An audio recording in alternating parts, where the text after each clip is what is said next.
Ano sa tingin mo, bakit walang Facebook? Siguro ko madami na kasi yung gumagamit ng FB. So, kailangan mag-restart ng Facebook. Ano lang, Oo. Ikaw, anong hula mo? Bakit wala ng Facebook? Nag-overload na, ano lang, may inayos lang. May sila, limit, may maintenance. maintenance. Ikaw, bakit wala ng Facebook? No, wala kang alam. Nantok na kasi. Kaya kailangan Sa tingin mo may ibalik. global Ayaw conflict? na, ate. Feeling ko. Kasi minsan yung Facebook ginagamit siyang tool. Connected kaya yung kay Mark Zuckerberg? Ay, hindi ko alam. Bakit Ay. kung sino si may-ari? Pati Instagram Wala, tsaka pati Messenger, wala. Well, meron eh.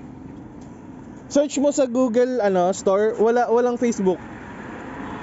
Hindi mo ma-install. Tingnan mo. Seller na daw, niya doon na lahat. Kala niya daw may nag-upload. Messenger po meron? Wala nga lahat eh. Session expired lahat session. Sabay-sabay naging session expired. Ano sa'yo?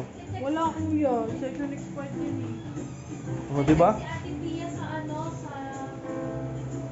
Ano? Twitter, lahat daw. Lahat ng Facebook? Instagram, ay, Mawawala, mabuburo na daw eh. Nabubuksan ko messenger ko eh. Hindi ka makasend. Tignan mo.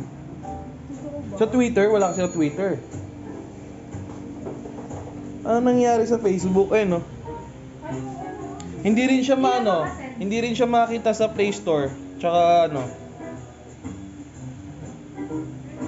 wala. Walang Facebook.